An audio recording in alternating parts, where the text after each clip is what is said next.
I think that in the world of websites, there are really four types of websites, four types of business websites. So the first type of website is really the brochureware, and that is what it sounds like. It's really just providing the information that you may already have in a brochure, or in earlier years you would have used a brochure. A lot of people use that to prove legitimacy of their business. They may be getting business through other means, through other media, and they just want people to be able to go there and get basic information to see that yes, we do exist as a business, we are here. Even if you anticipate that you are going to want a brochureware type site, that you're not going to want to maintain it, you're not going to want to update it very often, I will still tell people it's essential to know how to make a change, or at least how to get a hold of the person who can make the change, because it's surprising how often people move. They've lost track of their website developer, and now they have the wrong address on their own site. So even when you're talking about the basic information, you want to make sure that that information is correct and up to date from that, in terms of that. Up that ladder of sophistication, the next steps, we've got the brochureware. Next step would be a content-rich site.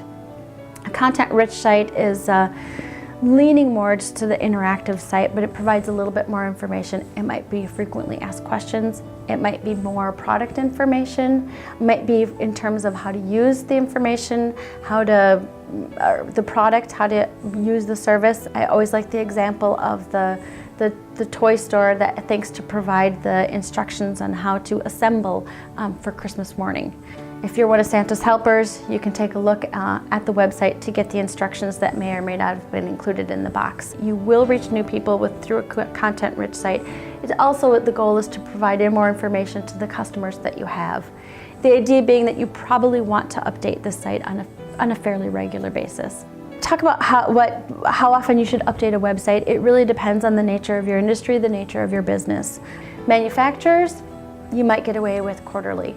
So to some degree, you want to take a look at what your competitors are doing, what has become kind of an industry standard. The old joke, you don't have to be faster than the bear, you just have to be faster than your friend. The more often you can provide that fresh content, the better.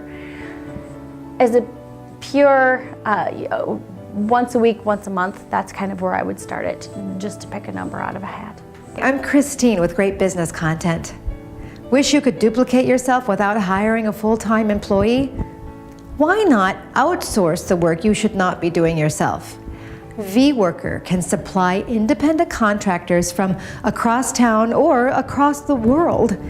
They escrow payments and will not release funds until you are satisfied with the completed job. Simply create an account and place a project to be bid. You choose your worker from those who respond. VWorker will even handle all 1099 forms. Click on the screen button here or find VWorker on the store page. And then the next kind of up that ladder of sophistication in terms of business websites, the interactive site. An interactive site is really focused on kind of trying to get more traffic, trying to get return traffic, providing information that people want to come back and interact with. It might include video. I just read a statistic the other day about how broadband traffic is expected to be something like 90% video by 2015, which is fantastic. I mean, you see more and more video out there. YouTube is the second largest search engine out there right now. So providing some of that information, some of that interaction may be actually purchasing online. For some businesses, it may just be a request for quote, a request for proposal, inviting people to contact you in that way. That sort of thing would be very easy to implement at this point, where you can have people fill out a form that will go directly to you through email, that kind of seamless. What I will say is, if you're offering that kind of interaction, you want to prepare to interact on the other side of it. So if people are sending you email, you want to make sure that you're getting back to them within a timely basis. And within a timely, I would say within that workday, if at all possible. You know, and unfortunately or fortunately for some of us, that workday is stretched. You know, we're no longer a 9-to-5 society. So you want to have any kind of interaction that you're promoting on your site. If that involves feedback from you, you want to make sure that you're providing that feedback on a timely basis. Moving up that ladder, transactional sites, and I think for the purpose of this discussion, for a lot of people, we're talking about e-commerce sites, when you want to sell something on your website, which obviously is a goal for many people. There are a couple of ways to take a look at how you want to sell things online. There are a number of third-party options that are out there, and there are kind of, I'll say, two flavors of options. One would be sort of the eBay store or the Yahoo store, kind of a wizard site where they've developed the site. To some degree, you put your products on their website. You're using a template that they've based for you. These can be very, they're very doable. If you're comfortable using a computer, you will probably be able to set something like this up for yourself. They are very used to doing what you want to do. They are smart in that they'll say, all right, you have 3 products. Do you also want to know information about sizes? Do you want to know information about colors? They've thought it out, so their templates make a lot of sense for a small business person. They really walk you through the process. They usually charge a higher monthly rate than, say, your standard website, but they do offer a lot more of these back-end services as well. There will often usually be then some kind of transactional fee too. That is partially based on the merchant account that you would need to take a credit card online. That's the same as whether you're going to take a credit card in your shop or you're going to do it online.